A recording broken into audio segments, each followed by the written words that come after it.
नमस्कार। श्रीमद् वाल्मीकि रामायण अखंड पाठ के अंतर्गत आज हम पढ़ेंगे त्रयोदशः अर्थात 13वां सर्ग युद्ध कांड से। आज के सर्ग में है महापार्श्व का रावण को सीता पर बलात्कार के लिए उकसाना और रावण का शाप के कारण अपने को ऐसा करने में असमर्थ बताना तथा अपने पराक्रम के गीत गाते रहना। तो चलिए प्रारंभ करते हैं आज का पाठ। रावणं क्रुद्धमाज्ञाय महापार्श्वो महाबलः मुहूर्तम् अनुसञ्चित्य प्राञ्जलिर्वाक्यमब्रवीत् यः खल्वपि वनं प्राप्य मृगव्यालनिषेवितं न पिबेन्मधु सम्प्राप्य स नरो बालिशो भवेत्।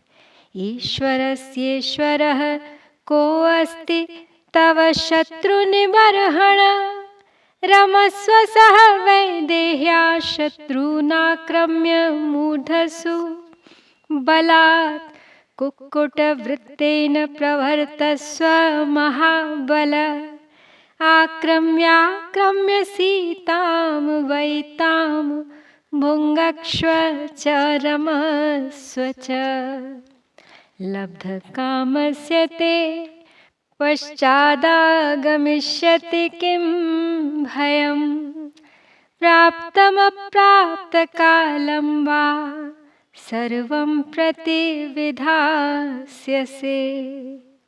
तो कुंभकर्ण की बात सुन के रावण को कुछ क्रोध भी हुआ है और रावण को कुपित हुआ जान महाबली महापार्श्व ने 2 घड़ी तक कुछ सोच विचार करने के बाद हाथ जोड़कर कहा कि जो हिंसक पशुओं और सर्पों से भरे हुए दुर्गम वन में जाकर वहां पीने योग्य मधु पाकर भी उसे पीता नहीं है, वह पुरुष मूर्ख ही है। तो हे शत्रुसूदन महाराज, आप तो स्वयं ही ईश्वर हैं। आपका ईश्वर कौन है? आप शत्रुओं के सिर पर पैर रखकर विदेह कुमारी सीता के साथ रमण कीजिए। हे महाबली वीर, आप कुक्कुटों के बर्ताव को अपनाकर सीता के साथ बलात्कार कीजिए, बारंबार आक्रमण करके उनके साथ रमण एवं उपभोग कीजिए। जब आपका मनोरथ सफल हो जाएगा तब फिर आप पर कौन सा भय आएगा। यदि वर्तमान एवं भविष्य काल में कोई भय आया भी तो उस समस्त भय का यथोचित प्रतिकार किया जाएगा। कुंभकर्णः साहास्माभिरिन्द्रजिच्च महाबलः प्रतिषेधयितुं शक्तौ सवज्रमपि वज्रिणम् उपप्रदानं सान्त्वं वा भेदं वा कुशलैः कृतं समतिक्रम्य दण्डेन सिद्धिमर्थेषु रोचये। इह प्राप्तान् वयं सर्वान् शत्रूंस्तव महाबल वशे शस्त्र प्रतापेन करिष्यामो न संशयः। एवमुक्तस्तदा राजा महापार्श्वेन रावणः तस्य सम्पूजयन् वाक्यमिदं वचनम् अब्रवीत् महापार्श्व निबोध त्वं रहस्यं किञ्चिदात्मनः चिरवृत्तं तदाख्यास्ये यदवाप्तं पुरा मया। आगे कहते हैं महापार्श्व कि हम लोगों के साथ यदि महाबली कुंभकर्ण और इंद्रजीत खड़े हो जाएं तो ये दोनों वज्रधारी इंद्र को भी आगे बढ़ने से रोक सकते हैं। मैं तो नीति निपुण पुरुषों के द्वारा प्रयुक्त साम दान और भेद को छोड़कर केवल दंड के द्वारा काम बना लेना ही अच्छा समझता हूँ। तो हे महाबली राक्षस राज, यहाँ आपके जो भी शत्रु आएंगे उन्हें हम लोग अपने शस्त्रों के प्रताप से वश में कर लेंगे, इसमें संशय नहीं है। तो महापार्श्व के ऐसा कहने पर उस समय लंका के राजा रावण ने उसके वचनों की प्रशंसा करते हुए कुछ इस प्रकार उत्तर दिया। रावण बोला, महापार्श्व, बहुत दिन हुए पूर्व काल में एक गुप्त घटना घटित हुई थी। मुझे शाप प्राप्त हुआ था। अपने जीवन के उस गुप्त रहस्य को आज मैं बता रहा हूँ, उसे सुनो। पितामहस्य भवनं गच्छन्तीं पुञ्जिकस्थलां चञ्चूर्यमाणां द्राक्षमाकाशे अग्निशिखामिव। सा प्रसह्य मया भुक्ता कृता विवसना ततः स्वयंभूभवनं प्राप्ता लोलिता नलिनी यथा। तच्च तस्य तथा मन्ये ज्ञातमासीन्महात्मनः अथ संकुपितो वेधा मामिदं वाक्यमब्रवीत्। अद्य प्रभूतिया मन्यां बलान् नारीं गमिष्यसि तदा ते शतधा मूर्धा फलिष्यति न संशयः। इत्यहं तस्य शापस्य भीतः प्रसभमेव ताम् नारोहये बलात् सीतां वैदेहीं शयने शुभे। तो रावण अपने जीवन का वो गुप्त रहस्य बताते हुए कहता है कि एक बार मैंने आकाश में अग्निशिखा के समान प्रकाशित होती हुई पुंजिकस्थला नाम की अप्सरा को देखा, जो पितामह ब्रह्मा जी के भवन की ओर जा रही थी। वह अप्सरा मेरे भय से लुकती छिपती आगे बढ़ रही थी।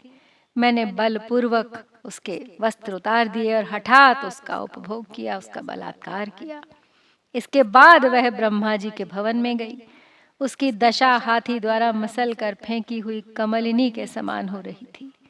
मैं समझता हूँ कि मेरे द्वारा उसकी जो दुर्दशा की गई थी वह पितामह ब्रह्मा जी को ज्ञात हो गई।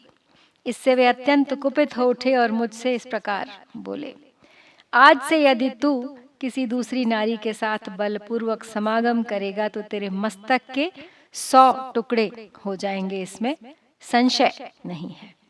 तो इस तरह मैं ब्रह्मा जी के शाप से भयभीत हूँ, इसीलिए अपनी शुभ शैया पर विदेह कुमारी सीता को हठात एवं बलपूर्वक नहीं चढ़ाता हूँ। सागरस्येव मे वेगो मारुतस्येव मे गतिः नैतद्दाशरथिर्वेद ह्यासादयति तेन माम्। को हि सिंहमिवासीनं सुप्तं गिरिगुहाशये क्रुद्धं मृत्युमिवासीनं प्रबोधयितुमिच्छति। नामत्तो निर्गतान् बाणान् द्विजिह्वान् पन्नगानिव रामः पश्यति संग्रामे तेन मामभिगच्छति। क्षिप्रं वज्रसमैर्बाणैः शतधा कार्मकच्युतैः राममादीपयिष्यामि उल्काभिरिव कुञ्जरम्। तच्चास्य बलमादास्ये बलेन महतावृतः उदितः सविता काले नक्षत्राणां प्रभामिव। न वासवेनापि सहस्रचक्षुषा युधास्मि शक्यो वरुणेन वा पुनः। मया त्वयं बाहुबलेन निर्जिता पुरा पुरी वैश्रवणेन पालिता। रावण अब आगे अपनी प्रशंसा पराक्रम के गीत गाते हुए कहता है कि मेरा वेग समुद्र के समान है और मेरी गति वायु के तुल्य है। इस बात को दशरथ नंदन राम नहीं जानते हैं, इसी से वे मुझ पर चढ़ाई कर रहे हैं। अन्यथा पर्वत की कंदरा में सुखपूर्वक सोए हुए सिंह के समान तथा कुपित होकर बैठी हुई मृत्यु के तुल्य भयंकर मुझ रावण को कौन जगाना चाहेगा। मेरे धनुष से छूटे हुए 2 जीभ वाले सर्पों के समान भयंकर बाणों को समरांगण में श्री राम ने कभी देखा नहीं, इसीलिए वे मुझ पर चढ़े आ रहे हैं। मैं अपने धनुष से शीघ्रता पूर्वक छूटे हुए सैकड़ों वज्र सदृश बाणों द्वारा राम को उसी प्रकार जला डालूंगा, जैसे लोग उल्काओं द्वारा हाथी को उसे भगाने के लिए जलाते हैं। जैसे प्रातः काल उदित हुए सूर्यदेव नक्षत्रों की प्रभा को छीन लेते हैं, उसी प्रकार अपनी विशाल सेना से घिरा हुआ मैं उनकी उस वानर सेना को आत्मसात कर लूंगा। युद्ध में तो 1000 नेत्रों वाले इंद्र और वरुण भी मेरा सामना नहीं कर सकते। पूर्व काल में कुबेर के द्वारा पालित हुई इस लंकापुरी को मैंने अपने बाहुबल से ही जीता था। तो इस प्रकार अपने पराक्रम का बखान कर रहा है रावण, और सभासद कोई उसे समझाने का प्रयास कर रहा है और कोई रावण की ही भाषा बोल रहा है। तो यहाँ पर हम समाप्त करते हैं श्री वाल्मीकि निर्मित आर्ष रामायण आदि काव्य के युद्ध कांड में 13वां सर्ग। इत्यार्षे श्रीमद् रामायणे वाल्मीकिये आदि काव्ये युद्ध कांडे 13 सर्गः। ओम श्री सीतारामचंद्राभ्यां नमः।